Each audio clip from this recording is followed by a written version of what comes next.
الحمد لله نحمده ونستعينه ونستغفره ونعوذ بالله من شرور أنفسنا وسيئات أعمالنا من يهده الله فلا مضل له ومن يضلله فلا هادي له وأشهد أن لا إله إلا الله وحده لا شريك له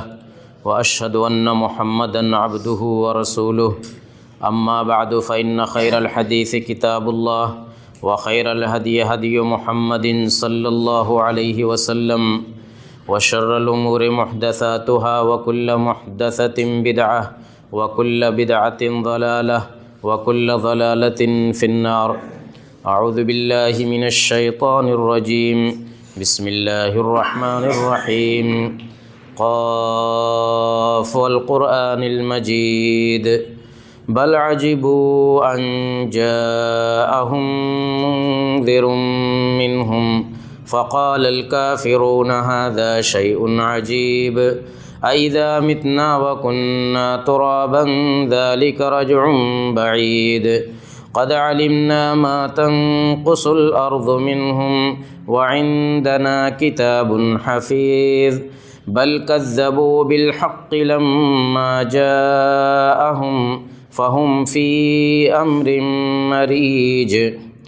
أفلم ينظروا إلى السماء فوقهم كيف بنيناها وزيناها وما لها من فروج والأرض مددناها وألقينا فيها رواسي وأنبتنا فيها من كل زوج بهيج تبصرة وذكرى لكل عبد منيب ونزلنا من السماء ماء مباركا فأنبتنا به جنات وحب الحصيد والنخل باسقات لها طلع نضيد رزقا للعباد وأحيينا به بلدة ميتا كذلك الخروج كذبت قبلهم قوم نوح وأصحاب الرس وثمود وعاد وفرعون وإخوان لوط وأصحاب الأيكة وقوم تبع كل كذب الرسل فحق وعيد أفعينا بالخلق الأول بل هم في لبس من خلق جديد. حاضرین جمعہ، اس دنیا کے اندر جتنے انسان زندگی گزارتے ہیں وہ اپنی ضرورت کے لیے اور اپنی زندگی کی گاڑی کو جاری رکھنے کے لیے کوشش کرتے ہیں، محنت کرتے ہیں، اپنے اور اپنے ماتحتوں اور اپنے بال بچوں کی روزی روٹی کے لیے ہمہ وقت متحرک رہتے ہیں۔ اس سے کوئی انسان اس ذمہ داری سے اپنے آپ کو نہ بچاتا ہے نہ بچا سکتا ہے، لیکن اس سے آگے بڑھ کر کے ایک اور چیز کی ضرورت ہوتی ہے کہ انسان اپنی ذات کے لیے کام کرنے، کوشش کرنے، محنت کرنے کے ساتھ ساتھ دوسروں کے لیے بھی کچھ کام کرے، اپنی ذات سے اوپر اٹھ کر کے دوسروں کی بھلائی کے لیے، دوسروں کی خیر خواہی کے لیے بھی کچھ وقت نکالے، اللہ کی مخلوق کو فائدہ پہنچانے کے لیے بھی اس کے پاس کوئی پلاننگ ہونی چاہیے۔ یہ اسلامی مطلوب بھی ہے اور انسانیت کا تقاضا بھی ہے کہ ہم اپنی ذات کے لیے کوشش کرنے کے ساتھ ساتھ اپنے آپ کو فائدہ پہنچانے کی کوشش کے ساتھ ساتھ دوسروں کو بھی فائدہ پہنچانے کی کوشش کریں۔ اسلام کے اندر اس چیز پر خاص زور دیا گیا ہے، اور ہمارے پیارے نبی جناب محمد الرسول اللہ صلی اللہ علیہ وسلم کی عملی زندگی بھی دیکھیں تو اس زندگی کے اندر بھی ہمیں بڑی رہنمائیاں ملتی ہیں اس سلسلے میں۔ چنانچہ جب اللہ کے رسول صلی اللہ علیہ وسلم پر پہلی وحی نازل ہوئی، پہلی بار آپ کے پاس فرشتہ آیا قرآن کی آیتیں لے کر کے، تو چونکہ اللہ کے رسول صلی اللہ علیہ وسلم کو اس کا بھی تو تجربہ نہیں تھا، آپ نے کبھی فرشتے کو دیکھا نہیں تھا، وہ فرشتہ جو انسان نہیں بلکہ وہ فرشتہ ایک نورانی مخلوق، ایک مستقل جنس، آپ گھبرا گئے۔ اسی گھبراہٹ کے عالم میں آپ جب گھر آئے، آپ کی بیوی حضرت خدیجہ رضی اللہ تعالیٰ عنہا، ان سے آپ نے ذکر کیا اور کہا کہ لگتا ہے کہ میری جان نکل جائے گی، بہت ہی گھبرائے ہوئے تھے، پریشان تھے اس صورتحال سے۔ حضرت عائشہ نے ان کو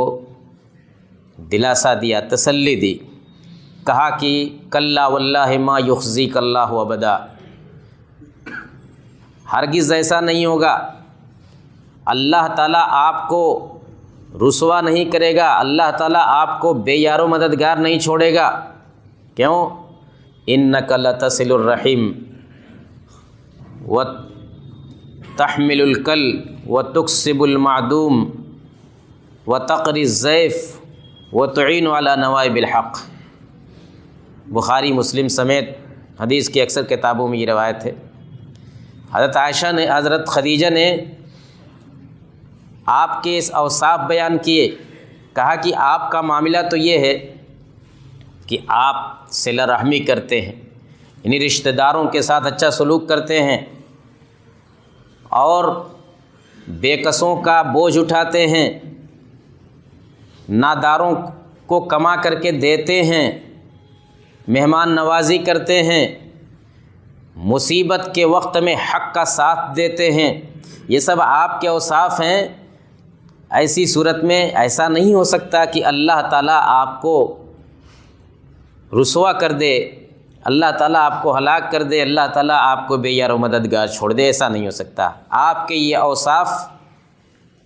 آپ کی حفاظت کی ضمانت ہیں۔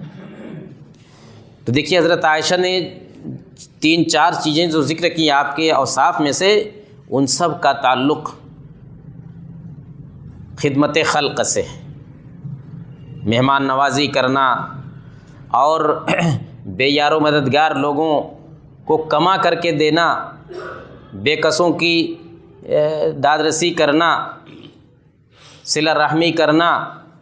یہ سب آپ کے اوصاف تھے۔ حضرت عائشہ رضی اللہ تعالیٰ عنہ کہتی ہیں کہ آپ سے پوچھا گیا کہ اللہ کے رسول صلی اللہ علیہ وسلم گھر میں رہتے تھے تو کیا کرتے تھے؟ تو کہا کہ کان یکون فی محنت اہلہ حتی اذا حضرت الصلاۃ خرج الی الصلاۃ، کہ اللہ کے رسول صلی اللہ علیہ وسلم جب گھر میں رہتے تھے تو گھر کے کام کاج میں لگے رہتے تھے، گھر کے کام کاج میں لگے رہتے تھے۔ ایسا نہیں کہ گھر کے چھوٹے موٹے کام جو ہوتے ہیں ان کو نہ کریں کہ بھائی میں تو نبی آخر الزماں ہوں، میں تو اللہ کا بہت مقرب ہوں۔ آپ گھر کا ہر چھوٹا بڑا کام کر لیتے تھے، اور جب نماز کا وقت ہوتا تھا تو نماز کے لیے چلے جاتے تھے۔ سفر کے اندر جب ہوتے تھے آپ، تو راوی کہتے ہیں کہ اللہ کے رسول صلی اللہ علیہ وسلم جب سفر کے اندر ہوتے تھے تو تخلف فی المسیر، پیچھے پیچھے چلتے تھے۔ جتنے لوگ ہوتے تھے آپ کے ساتھ، صحابہ کرام وغیرہ، کسی غزوے میں جا رہے ہیں، کہیں اور کسی سفر پر جا رہے ہیں، تو ان کو آگے آگے کر دیتے تھے، آپ پیچھے پیچھے چلتے تھے۔ کس لیے؟ تاکہ اگر کوئی پیچھے تھکا مادہ ہے، کسی کی سواری جواب دے رہی ہے، کسی کو کوئی پریشانی ہے تو اس کا مسئلہ حل کریں، تو کیا کرتے تھے کہ کان یتخلف فی المسیر فیسجی الضعیف ویردف ویدعو لہ، جو کمزور وغیرہ ہوتے تھے تو ان کو سہارا دیتے تھے، اور اگر آپ کے پاس سواری ہے تو اپنی سواری پر پیچھے بیٹھا لیتے تھے اور اس کو دعا دیتے تھے۔ تو یہ قائد ہوتے ہوئے بھی، رہنما ہوتے ہوئے بھی آپ پیچھے چلنے کو ترجیح دیتے تھے، محض اس واسطے کہ کسی کو خدمت کی ضرورت ہو تو میں اس کی خدمت کر لوں، کسی کو خدمت کی ضرورت ہو تو میں اس کی خدمت کر لوں۔ تو انسان کو ہمیشہ اپنی ضرورتوں کے ساتھ ساتھ دوسرے کی ضرورتوں کو بھی سامنے رکھنا چاہیے، اپنی ذات کو فائدہ پہنچانے کے ساتھ ساتھ اپنی ذات کے لیے تو ہر انسان کو چاروں ناچار کرنا ہی کام، اپنے لیے تو اس کو پوری زندگی کرنا ہی ہے، اس سے کوئی بچ ہی نہیں سکتا، لیکن اس کے ساتھ ساتھ اگر دوسروں کا بھی خیال رکھے، وہ جس حیثیت سے بھی ہو، دوسروں کا خیال صرف پیسے سے نہیں رکھا جا سکتا، بلکہ آپ کی ایک میٹھی بول دوسرے کو فائدہ پہنچا سکتی ہے، آپ کی زبان سے نکلا ہوا ایک لفظ دوسرے کو کے لیے کوئی کام آ سکتا ہے، آپ کی زبان سے کی جانے والی کوئی جائز سفارش اس کے لیے بڑی مفید ثابت ہو سکتی ہے، کسی کے ساتھ 10 قدم چل کر کے آگے جا کر کے اس کا کوئی کام کرا دینا اس کے لیے بہت بڑی بات ہو سکتی ہے۔ ایک مرتبہ ایک صحابی نے اللہ کے رسول صلی اللہ علیہ وسلم سے پوچھا کہ اللہ کے رسول سب سے افضل عمل کیا ہے، سب سے اچھا کام کیا ہے؟ آپ نے فرمایا کہ الایمان باللہ والجہاد فی سبیل اللہ، اللہ پر ایمان رکھنا، اللہ کے راستے میں جہاد رکھنا اچھا کام، افضل عمل ہے سب سے۔ پھر پوچھا کیا اس کے بعد کیا ہے؟ کہا کہ گردن آزاد کرنا، غلام آزاد کرنا، وہ بھی وہ غلام جو قیمتی ہو، جو اچھا ہو، مالک جس کو بہت پسند کرتا ہو، ایسے غلام کو آزاد کرنا، یہ بھی ایمان اور جہاد کے بعد ایک نیک عمل ہے۔ پھر صحابی پوچھتے ہیں کہ اللہ کے رسول اگر میں یہ نہ کر سکوں، غلام وغیرہ نہ آزاد کر سکوں، تو آپ نے فرمایا کہ تعین صانعا او تصنع لاخرق، تعین صانعا او تصنع لاخرق، کوئی کچھ کام کر رہا ہے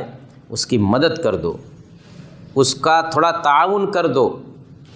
یا کوئی بے ہنر شخص ہے اس کا ہاتھ بٹا دو، کوئی بے ہنر ہے کام کرنا چاہتا ہے لیکن اس کے پاس تجربہ نہیں ہے، اس کو ڈھنگ نہیں ہے، تو اس کا کام کرا دو۔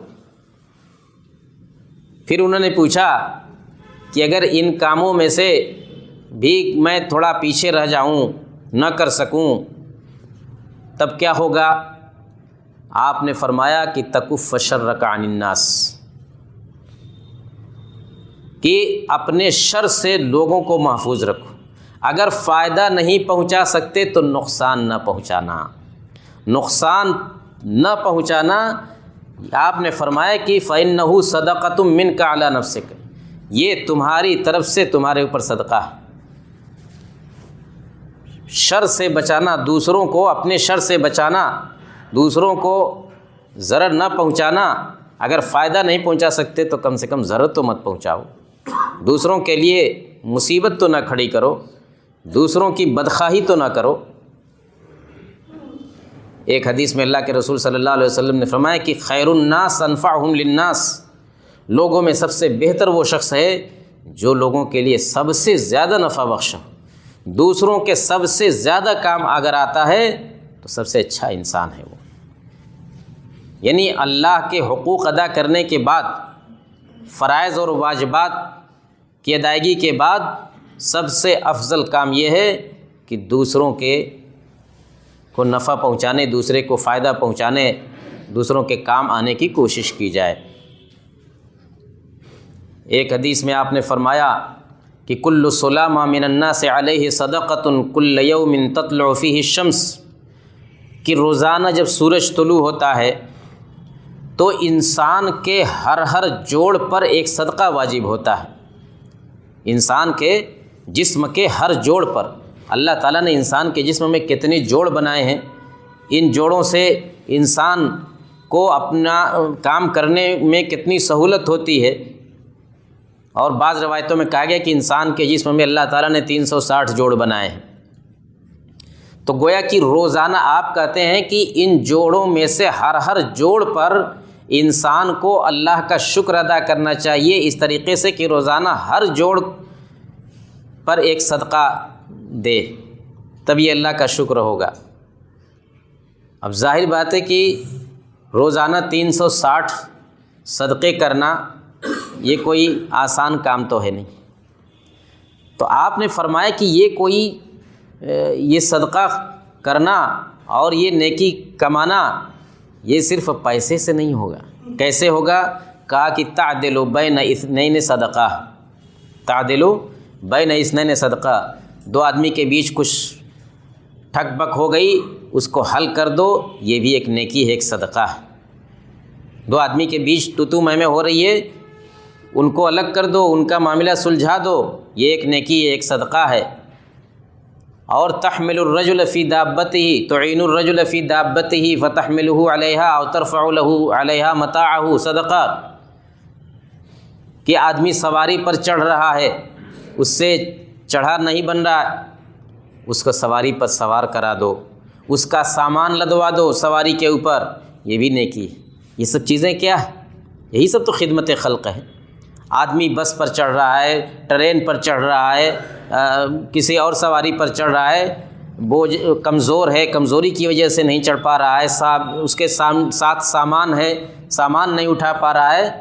اس کا تھوڑا سا اس کے لیے سہارا بن جاؤ، یہ بھی نیکی ہے۔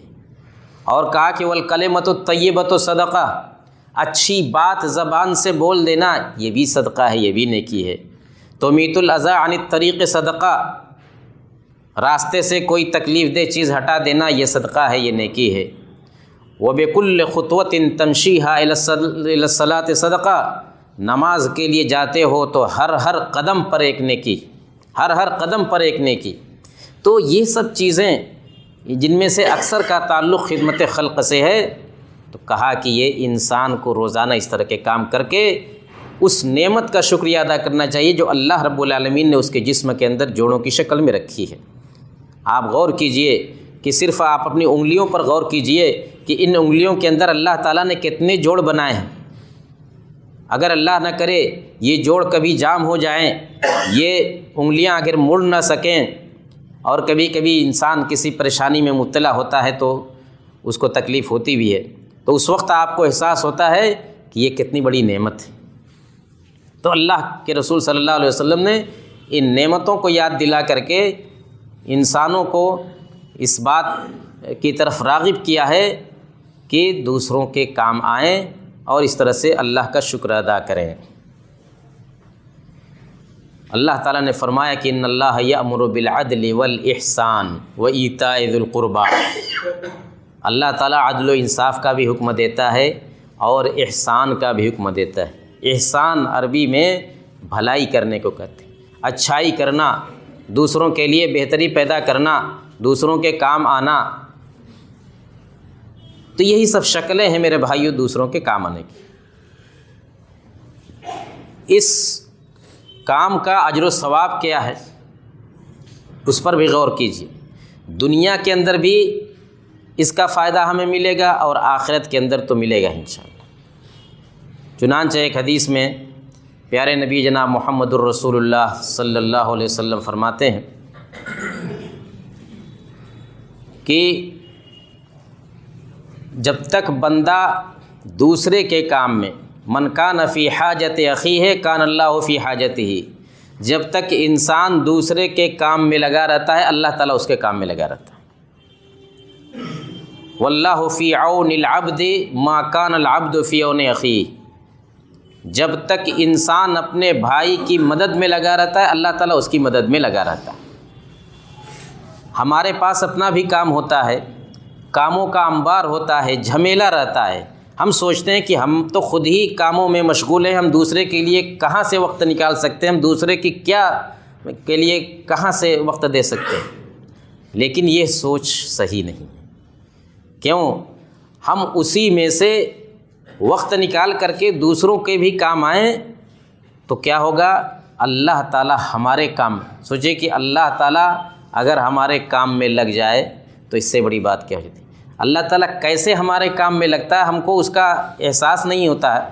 لیکن آپ غور کریں گے کہ اللہ تعالیٰ کس طرح سے اپنے بندوں کے کاموں کو آسان کر دیتا ہے، ان کی بڑی بڑی مشکلوں کو حل کر دیتا ہے۔ وہ تصور بھی نہیں کرتے، وہ سوچ سوچ کر کے پریشان رہتے ہیں، لیکن اللہ تعالیٰ ان کے کام کو آسان کرتا ہے۔ لیکن جب بندہ دوسرے کے کام میں لگے گا تو اس کا کام بھی آسان ہوگا۔ ایک روایت میں فرمایا کہ من فرج عن مسلم کربۃ من کرب الدنیا فرج اللہ عنہ کربۃ من کرب یوم القیامہ۔ یہ آخرت کے بارے میں کہ جو شخص کسی مسلمان کی کوئی تکلیف دور کر دے گا، کسی مصیبت کو ٹال دے گا اس سے، تو اللہ تعالیٰ قیامت کے دن کی بڑی مصیبتوں میں سے کوئی مصیبت اس سے ٹالے گا۔ اللہ تعالیٰ قیامت کے دن کی مصیبتیں تو بڑی سے بڑی ہی ہوتی ہوں گی، تو اس مصیبت کو اللہ تعالیٰ ٹالے گا اگر دنیا کے اندر ہم نے کسی انسان کی مصیبت کو ٹال دیا ہے تو۔ یہ سب میرے بھائیوں، اس چیز کو ذرا وسعت دینے کی ضرورت ہے۔ آج دیکھیے کہ دوسری قومیں کس طرح سے اس میدان میں آگے جا رہی ہیں، جبکہ یہ ہمارا خاصہ تھا، ہمارے دین کی یہی تعلیم تھی، خدمت خلق کرنا، دوسروں کے کام آنا، دوسروں کے فلاح و بہبود کا کام کرنا، چیریٹی کا کام کرنا، لیکن یہ کام دوسروں نے لے لیا ہے۔ خاص طور سے عیسائیوں کو دیکھیے، چاہے اپنے ملک میں دیکھیے، دوسرے ممالک میں دیکھیے کہ کس طرح سے وہ اس چیز کو انہوں نے پکڑ لیا ہے، اور اس کے ذریعے وہ اپنے دین کی، اپنے مذہب کی تبلیغ کرتے ہیں، لوگوں کو اپنی طرف کھینچتے ہیں ہر شہر میں، بلکہ یہ کہیے کہ ہر علاقے میں انہوں نے اپنا جال پھیلا رکھا ہے، چاہے اسپتالوں کی شکل میں ہو، اسکولوں کی شکل میں ہو، یا اور دوسری تنظیموں کی شکل میں ہو۔ ان کی تحریکیں اور ان کی ایکٹیویٹیز اس پر آپ نظر ڈالیے تو آپ کو اندازہ ہوگا کہ اس میدان میں وہ کتنی آگے۔ یہی وجہ ہے کہ لوگوں کی توجہ وہ اپنی طرف کھینچتے ہیں، لوگ ان کی طرف راغب ہوتے ہیں، اور جب وہ ان کو اپنی طرف راغب کر لیتے ہیں تو ان کے سامنے اپنا مذہب پیش کر دیتے ہیں۔ یہ کام ہم مسلمانوں کا تھا، لیکن ہمارا حال یہ ہے کہ ہم دوسروں کو فائدہ پہنچانے سے زیادہ دوسروں کو نقصان پہنچانے کی فکر میں لگے رہتے ہیں۔ انہوں نے بھی اسپتال قائم کیے ہیں، ہم نے بھی اسپتال قائم کیے، لیکن آپ موازنہ کیجئے کہ ان کے اسپتالوں کا کیا حال رہتا ہے، ہمارے اسپتالوں کا کیا حال رہتا ہے۔ ہمارے جو چیریٹی ہاسپٹل ہوتے ہیں ان کو جا کر کے دیکھیے، اور ان کے ہاسپٹلوں کو جا کے اپنے ارد گرد دیکھ لیجئے، بہت دور جانے کی ضرورت نہیں ہے۔ کتنے اسپتال ہمارے بند ہو گئے محض ایک دوسرے کی ٹانگ کھینچنے کی وجہ سے کہ ہم ان اسپتالوں کو چلا نہیں سکے۔ اچھے خاصے اسپتال جس سے لوگ فائدہ اٹھا رہے تھے، خاص طور سے کمزور طبقہ، غریب طبقہ، اس کے لیے بڑی آسانیاں تھیں، لیکن وہ محض اس لیے بند ہو گئے کہ ہم ناکارے لوگ ہیں، ہم اپنی ذات کے لیے زیادہ فکر مند رہتے ہیں، اور اس طرح کے کام جو ہماری بھی نیک نامی کا اور ہمارے دین اور مذہب کی نیک نامی کا سبب بنتے ہیں، ان سب چیزوں کی ہم کو فکر نہیں رہ گئی۔ گویا ہم ایک ناکارہ قوم بن کر کے رہ گئے۔ ہمیں اس پہلو پر نئے سرے سے سوچنا ہوگا، خاص طور سے نوجوانوں کو اس میدان میں آگے آنا ہوگا کہ کس طریقے سے ہم اپنے ذات کے ساتھ ساتھ دوسروں کے لیے بھی کام آ سکیں۔ دوسروں کے کام آنا، یہاں تک کہ کوئی جانور بھی ہے، اس کو بھی مدد کی ضرورت ہے، تو یہ بھی اس کو بھی مدد پہنچانا اور اس کے کام آ جانا، یہاں یہ اس کو ہماری شریعت میں اس کو جنت کے حصول کا سبب بتلایا گیا ہے۔ وہ حدیث بار بار آپ نے سنی ہوگی کہ ایک طائفہ عورت، ایک بدکار عورت، زناکار عورت جو پیشہ ور، وہ ایک مرتبہ جا رہی تھی، اس نے دیکھا کہ ایک کنویں کے ارد گرد ایک کتا پیاس سے بہت ہی مجبور اور زبان اس کی باہر نکلی ہوئی ہے، پانی کی تلاش میں بھٹک رہا ہے۔ اس کو رحم آیا اس کتے کے اوپر، پیاسے کتے پر۔ اس نے اپنا موزہ نکالا اور اس موزے سے کسی طرح سے کنویں سے پانی بھر کر کے نکالا اور اس کو پانی پلایا۔ اللہ تعالیٰ کو اس کا یہ عمل اتنا پسند آیا کہ سوچئے کہ بدکار عورت، اس کے سارے گناہ اللہ تعالیٰ نے معاف کر دیے۔ صحابہ نے پوچھا کہ اللہ کے رسول، کیا ان لنا فی البہائم اجرا، کہ کیا جانوروں کے ساتھ بھی اس طرح کا کام کرنے سے اجر و ثواب ملتا ہے؟ آپ نے فرمایا کہ فی کل کبد رطبۃ اجر، کہ ہر تر جگر کے اندر، یعنی ہر ذی روح کے کام آنے میں اجر و ثواب ہے۔ ایک مرتبہ اللہ کے رسول صلی اللہ علیہ وسلم نے فرمایا کہ میں نے جنت میں ایک ایسے شخص کو دیکھا کہ وہ محض اس وجہ سے جنت میں داخل ہوا کہ ایک مرتبہ اس نے راستے میں دیکھا کہ کوئی درخت گر گیا ہے یا درخت کی کوئی شاخ گر گئی ہے، جس کی وجہ سے لوگوں کو آنے جانے میں تکلیف ہو رہی ہے، راستے میں کوئی رکاوٹ آ جائے اس طرح کی، تو ظاہر بات ہے کہ راہگیروں کو تکلیف ہوگی۔ اس نے راستے سے وہ درخت کی شاخ کاٹ کر کے الگ کر دی اور لوگوں کو آمد و رفت میں آسانی ہو گئی۔ اللہ تعالیٰ نے اس کے اس عمل کی وجہ سے اس کو جنت میں داخل کر دیا۔ تو یہ ہے ہمارا دین اور یہ ہے اس دین کی رہنمائی۔ اللہ رب العالمین سے دعا ہے کہ الہ العالمین ہمیں ان ہدایات کو سمجھنے کی اور برتنے کی توفیق عطا فرما۔ آخر دعوانا ان الحمد للہ رب العالمین۔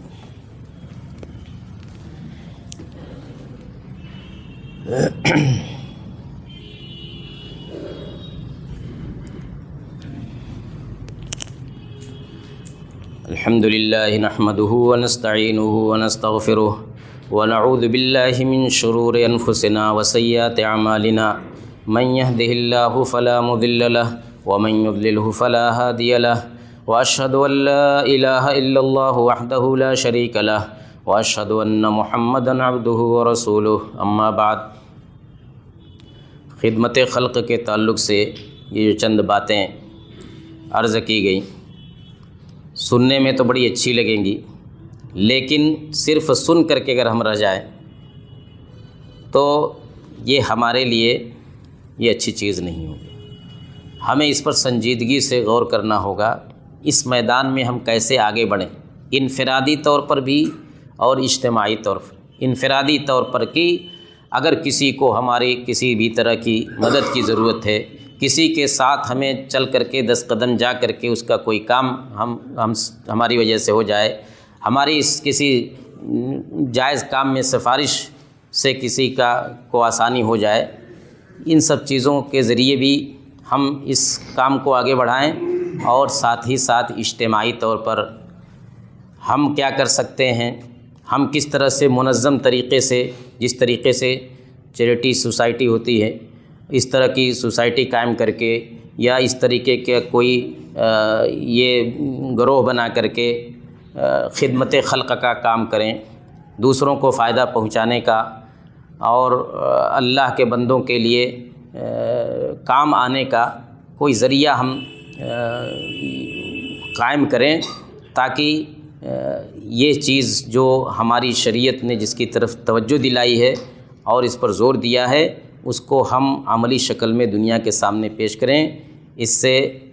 ہماری بھی نیک نامی ہوگی، ہمارے دین کی بھی نیک نامی ہوگی۔ اللہ رب العالمین ہمیں اس کی توفیق عطا فرمائے۔ اللہم اعز الاسلام والمسلمین واخذل الکفرۃ والملاحدۃ والمبتدعۃ والمشرکین، اللہم الف بین قلوبنا واصلح ذات بیننا وانصرنا علی عدوک وعدونا، سبحان ربک رب العزۃ عما یصفون۔